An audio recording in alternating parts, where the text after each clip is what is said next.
Welcome to our program this morning, Rosanna and Scott and Anita. Happy Friday. Glad to see all of you. We've got a lot to talk about. The war is continuing in Gaza and Israel. Sadly, we're going to discuss that. Um, and then switch over to, because protests are growing against the war all over the country, and including in D.C. But we're going to discuss the issue: do mass protests work? There was a book by Mr. Bevins, I believe his name is, Mass Protest Decade and the Missing Revolution. Uh, I want to know, Anita, Scott, and Rosanna, I heard the revolution would not be televised, but I didn't know it was going to be missing. So I want to figure out what the heck happened. And then finally, we're going to talk a little bit about Mr. Uh, West and Mr. Kennedy and their decision to not run in political parties, but to run as independents for the presidency of these United States. But first, let's address this ongoing and it looks like a deepening crisis in the Middle East. The president was just there. Um, Scott, I saw a meme this morning. It was posted on the page of the former president of South Africa, Thabo Mbeki, and there was a picture of a young Palestinian child and a young Jewish child um, walking together, holding hands, saying, "Peace is the only thing worth fighting for." But nobody seems to be listening, and or at least the people who need to be listening aren't listening. And I was kind of surprised. Well, first of all, the president went to Israel. What do you think of his trip, Scott? Well, I mean, you know, insofar as he urged apparently restraint, I guess that's a good thing. Um, better than um, openly cheerleading for more massacres, more slaughter, more deaths of civilians, targeting of innocents. But you know, the action his administration is taking is contrary to everything that he claims to be pushing for. Pouring more weapons in, um, putting two carrier groups in the Mediterranean, constantly like talking about the need for restraint and not to give in to rage, but doing everything to to produce more violence, which raises the question for me of, the U.S. always claims to be the greatest friend that Israel has, the friendship between the United States and Israel. Um, I don't think I don't think there's any cause to talk about anything like that. I don't think a friend of Israel, a friend of the Israeli people, certainly not someone who supported the dignity and self determination of the Palestinian people, as the United States and the Biden administration claim to, would do anything like this. What I think is going on here is um, a very self serving enabling of a right wing government in Israel to the benefit of the U.S. arms industry. Right? This is massive subsidies for U.S. weapons producers, and it's the U.S. working class, the Israeli people, and the Palestinian people who are paying the price for the U.S. ruling class's addiction to violence and to profit from violence. Anita, Scott spoke about just now the arms industry and the role that it was playing and the role of the United States in the region. And the president talked about the arms industry as an arsenal for democracy. I was struck by that because that term is taken from a speech that FDR, Franklin Delano Roosevelt, made in the 30s. And it's interesting because That same phrase, arsenal for democracy, was quoted by Sean Fain, president of the UAW, in the course of the UAW strike, by the way, which is ongoing, and just and Fain said that the union solidarity is an arsenal of democracy, not the not the United States arms industry producing good paying jobs. Quite a contrast in outlook, don't you think? Yeah, I think Sean Fain has it right there. I was really struck when I watched some of Biden's speech last night, I guess it was, where he said, and this struck me just what Scott said.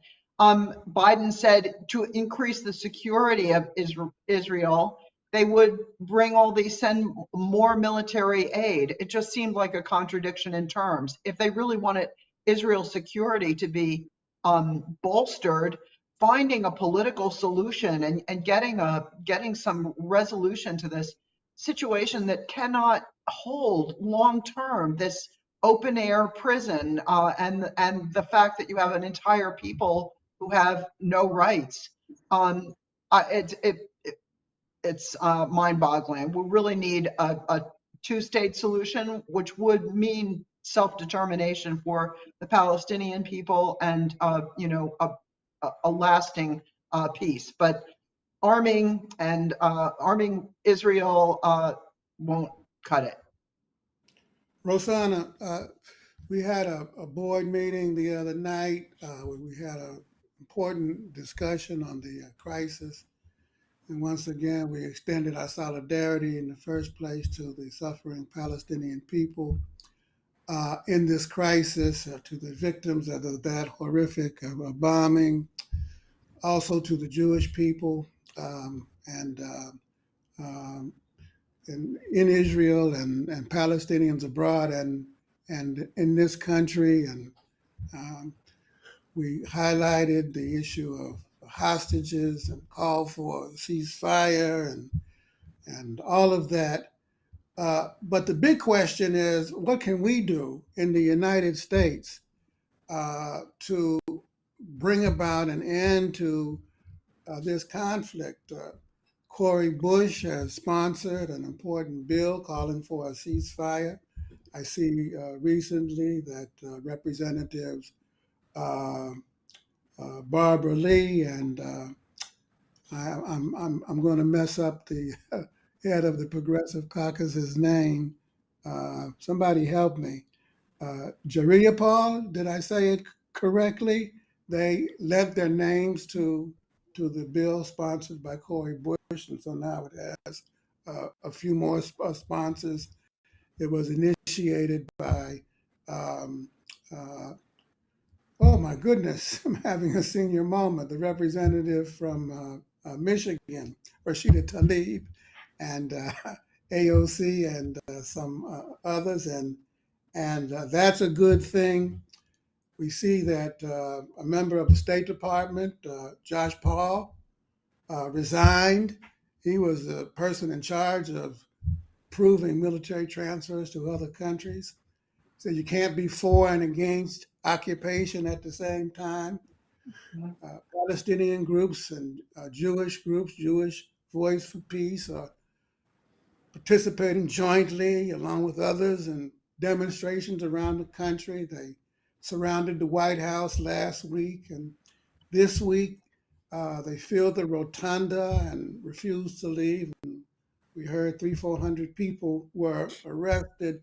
What other kinds of things can people in this country do to help bring about a end to this horrific conflict? Well, I think there's several things we can do. One is to call your representative, your member of Congress, and demand that they get on the ceasefire bill to call for that ceasefire. Attend some of these protests, because those are also important. Share some of the social media pictures of what's really happening there. You talked about the two children calling for peace, it really appeals to people's humanity and helps build that understanding that what's happening there is horrific. It's unjust, unjust to both sides, and especially to the children who are just horrified about what's happening and scared and all of those kinds of things. And I think sharing some of those images are also impactful. Um, but most of all, demand a ceasefire. The more and more people that call into your members of Congress, go to your city councils and demand a ceasefire, that they call for a ceasefire. Just get the entire country organized everywhere and in different avenues to call for a ceasefire. I think is critical, and I think also we have to recognize that all of this money that they are putting out, sending billions of dollars on this war. These are our tax dollars. They're our money that we have put in, and we have to demand that that money not be spent, that our money not be spent in killing innocent children, innocent people who are just trying to live a decent life. Thank you, Rosanna. And you can send petitions. You can sign petitions. You can circulate them. You can write letters to the editor. Right. You have a Yes. party statement. You might use that as a guide to writing an op-ed, send it to your local newspaper. Resolutions in your labor union, your city council, your school board, your mass organization demanding an end. These are among the many things that can be done. Some people are urging their unions, not to deal with Israeli goods. Longshore did that a couple years ago, and we'll see if that kind of thing. The more demonstrative action we can take to end this conflict, to put pressure on the big corporations and the big government officials, the better. It's going to take peace is the only thing worth fighting for. Amen. They were right. Amen. I don't normally say amen. I'm not a religious person, but amen to that. Labor is taking a stand now, and we saw that a number of unions are coming together also to bring pressure to bear on the U.S. Public and government officials, and that can only be a good thing. Protest is important. Now, a book was written, I indicated, Mass Protest Decade and the Missing Revolution. Scott, what happened? You had immigrant rights protests when Bush got elected. You had closed down the airport. I'm sorry, not Bush, Trump, and he made those anti-immigrant. And then the women's marches after Trump was inaugurated. Millions of women and men and their families in the street. Black Lives Matter. Big, huge, biggest in history, anti-racist protests, not just in the United States, but around the world. But the band seems to be playing on. I mean, what happened to the revolution? Did it? Joe, I'm I as missed surprised something. as you are. I Maybe I thought, slept I thought through we it. were there. I thought it was going to happen. Right? No, a revolution is something that takes a long time. It takes a lot of building toward. Those waves of protests were incredibly important.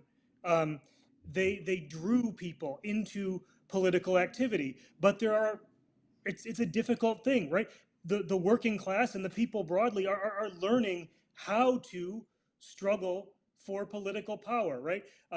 When to hit the streets and protest, how to translate that into electoral work, even when the candidates that are on offer are not the ones that you might want, and then how to move from that electoral work back to pushing the people that are elected to do things, right? None of these things are easy. And it takes a ton of time, a ton of energy. And in that connection, we have to recognize that with the price of everything increasing, um, with people's work days and work schedules just out of control, with the lack of childcare, it doesn't make it easy for people to get involved in these movements, right? So there's a lot of stuff stacked against us. So to say that, oh, right, mass protest didn't work, whatever, is, yeah, it's kind of simplistic. Like, they did work, they did some of the work, and now the work has to continue, which I think, in fairness, is what this author, Vincent Bevins, is suggesting, that the work of the movement has to continue after the protest ends. Rosanna, I mean, it was a significant decade. We saw Obama elected in 2008, and then Occupy Wall Street happened a year later. And then after that, the Tea Party rose in response to it. And then the next thing you know is the 2016 presidential election, and Hillary Clinton is running, and Bernie Sanders is running, Elizabeth Warren is running, and then Trump hits the scene, and there are big electoral mass movements. And sadly, we know what happened in November of 2016 when all of us went to bed weeping when Trump got elected. Dry your eyes, because it's going to be a long road ahead. And then in 2018, 2019, we saw the teachers started to strike. There were those wildcat strikes. Started, I believe, in Kentucky or West Virginia, spread all over the country.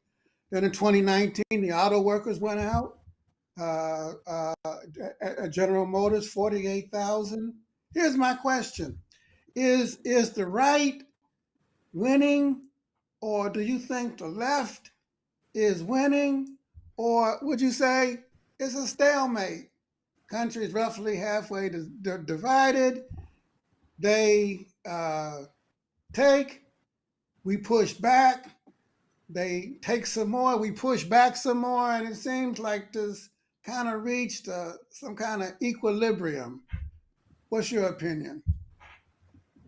Well, I think it's hard to say who's actually winning. I think you're right. There's this battle of back and forth and back and forth. But I think overall we're gaining the strength that's needed to really win the fight. And I agree that protests in itself don't win revolutions, don't make changes. It's a part of that process, but it's a process of building consciousness. It's a process of the whole of our working class understanding that we do have the power to win, but we have to be organized and we have to be a participant in it. So I think that we are growing in strength in that sense.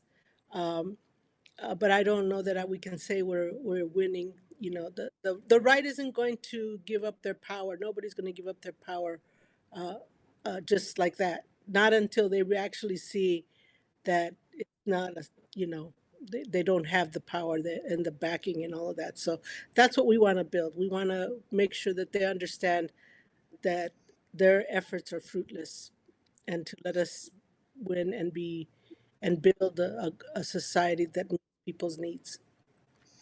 Anita, the revolution takes place on many battlefronts. There's the battle on the point of production. There's the battle in the courts. There's the battle of ideas that Rosanna likes to talk about. With respect to the battle of ideas, in your opinion, has there been a big shift in public opinion on issues like race and gender and LGBTQ rights over the last decade, or are things more or less the same?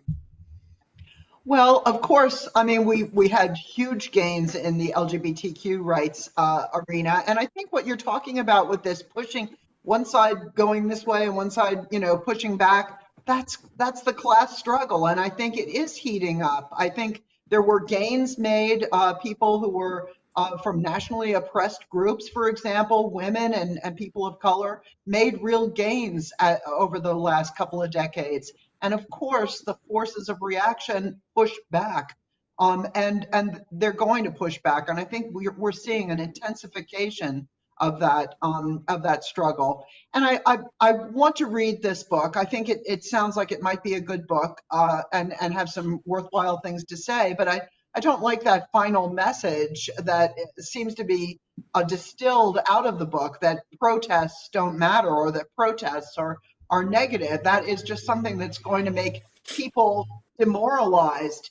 And I can understand that demoralization viscerally, because here in Columbus, Ohio, we had huge protests after the George Floyd murder. And then 6 months later, we had two horrific killings of Black men, unarmed Black men, Andre Hill and Casey Goodson Jr., both gunned down in December of 22 after all of these protests. And it's easy to get demoralized and have people pull back from the movement. So I think we really have to stress that there are gains made, and that of course they're going to push back when we make some strides, and we just have to stay in the fight and keep pushing for what we need, as Rosanna said, a society that really takes care of human needs. That's what we would be on fighting for. I want to argue this morning that the decade of 2010 to 2020 was a hugely important ideological decade. It represented a titanic shift in public opinion. If you take a look at, for example, public opinion on issues of race, issues of gender, issues of union support, issues relating to the public perception of socialism, you will see that according to the data that's out there, cumulative data of a number of different polls, from Pew, Gallup, Morning Consult, and so on and so forth, that public opinion has shifted dramatically, Scott. For example, on affirmative action in 2010, only 40% of the people supported it. Now it's upwards to 60, 70%. On the issue of women's equality and affirmative action, now 75% of the American public support it. Somebody forgot to tell the Supreme Court that. Not that they care. On support for socialism, you know, you have 65% of the American public thinking socialism is a good idea. On down the line, and it's support for unions now. 70% of the public support unions. You know, 10, 15 years ago, it was 30, 35%. What the hell happened, Scott? The more that they try to suppress it, the more it seems to rise up. Well, you know, we talk about like objective conditions, right? As the crises of capitalism deepen, the political crisis, the economic crisis, the ecological crisis, the danger of war, as those things deepen, it has an effect on people. And sometimes that effect can be fear and desperation and demobilization, but it can also be it can also push people into the struggle, help people realize that not only is it possible to fight for things, it's necessary to fight for things. And the more people engage in that struggle, the more it shows everyone that it is possible. And I think part of the right-wing strategy in this moment is to try and convince people that there's no point in it. There's no point in struggle, that everything is just, the world is not fair, the world is shit, politics is shit, Congress is bought and paid for, and blah, blah, blah. All this stuff that's designed to keep people from standing up and struggling and demanding what is rightfully theirs. Their power, their democratic power, their rights as workers, their rights as human beings. So yeah, people are being pushed into a condition of having to fight, and they are learning how to fight, and we have to resist every pressure to push people out of the struggle. And to convince us that we're powerless, that we have no power. And that's part of because that kind of creates apathy and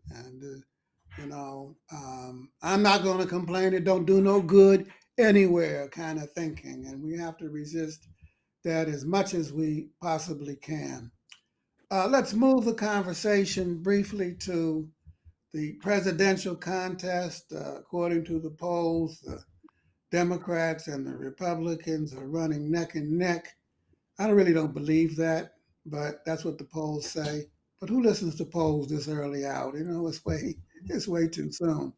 Polls are a snapshot of the electorate at any given moment. Enter Professor Cornel West and the scion of the Kennedy family, coming to you straight from Central Casting, Robert Kennedy. Kennedy was going to run in the Democratic primary against Mr. Biden. He had like 17, 20%, Pardon? And I didn't then, that. Okay. Then I think I may be wrong. Correct me. I've been known to pull figures out of the air before. Cornel West running first as People's Party, then the Green Party, then he gave up on that. Now he's running as a independent. Rosanna, good thing, bad thing? Is it going to help democracy, hurt it? What's your opinion? Again, it's hard to say. I think it's a mistake in, you know, in present day to have any kind of candidates. I understand the need to get rid of the two-party system and the desire to do that. I have the same desire, but I don't know that this is the right moment. I don't think it's actually the right moment in time to do that. We have to think very strategically. It's very critical. If we allow the fascists to take power, we're going to really, set everything back. So I think we have to do all our best to stop that fascist wave from coming into power, and that goes for local elections to all the way to the president election. And I was very disappointed, very very disappointed with the Biden talking about um, what's happening in Israel is horrifying, and so we have to be mindful of all of those things. But first and foremost, we have to be uh, vigilant about not allowing the fascist wave to come into power. That's critical. It's critical to everything that we're trying to do. It's critical to meeting people's needs. It's very, very critical. So we have to think in those terms when we decide how we're going to vote in the presidential elections. Good points. But Anita, 6 and 10 say they have no confidence at all in the future of the U.S. political system, 62%. Only 4% say that democracy, bourgeois democracy, we call it correctly, is working well. Just 16% of the public trust the federal government all or most of the time. Only 37% have confidence in the Supreme Court. only 32% have trust in Congress to do its job. And it won't surprise you then that this lack of trust applies to both political parties. According to one poll, Gallup, both parties track unfavorable ratings of over 55%. Pew says 25% of the public do not feel that they are well represented by either party. On top of which, the number of independents now surpasses by a third both Democrats and Republicans. Doesn't that argue strongly for the case that this is a moment for political independence? It's a moment for political change, and it could go in a good way. It could be more political independence for the working class, or it could be an opening for the fascist elements to really take hold. So I think we have to be very careful about how we proceed. But of course, I mean, just look at what's going on in the House of Representatives. It's total chaos. It's an inability to govern. The system itself is just unable to make changes, even changes that, well, definitely not changes that the vast majority of the people want. Instead, it's really catering. It seems like the ruling class is really working through both parties, Republicans definitely, but Democrats too. And the accusation that both parties are alike really rings true when it comes to foreign policy. So I think it is a dangerous time. I don't want to. I don't believe that the two parties are the same. I think one party, and I would rather look at parties. I think those polls really individualize the race. Well, people want another candidate rather than Biden, but I think we should instead look at, well, do we want this administration to have another 4 years, or do we want to change to a completely different administration, and one that has threatened to really dismantle democracy totally and give over power to the small minority of ruling class elites. So I really think we have to be very careful here, and I think third parties are just a real distraction from what really the stakes are in this next election.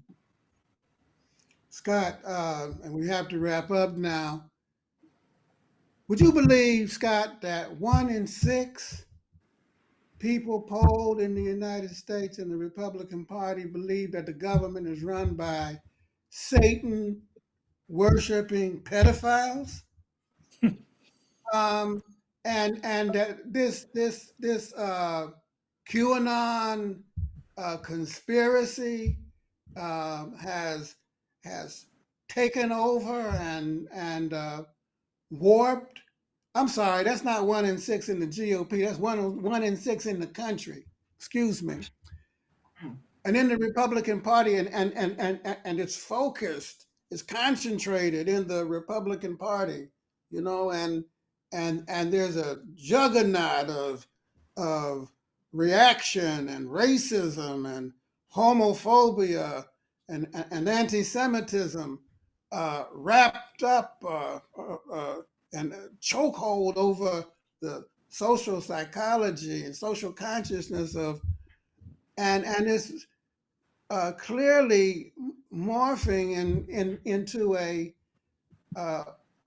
fascist-like institution, isn't it? And it's creating and here's the question, Scott: a crisis of confidence on the right in government and governing.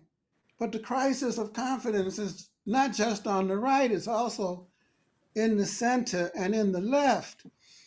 And Marxism holds that there are two conditions for a revolutionary situation. One, that the ruling class cannot rule in the old way.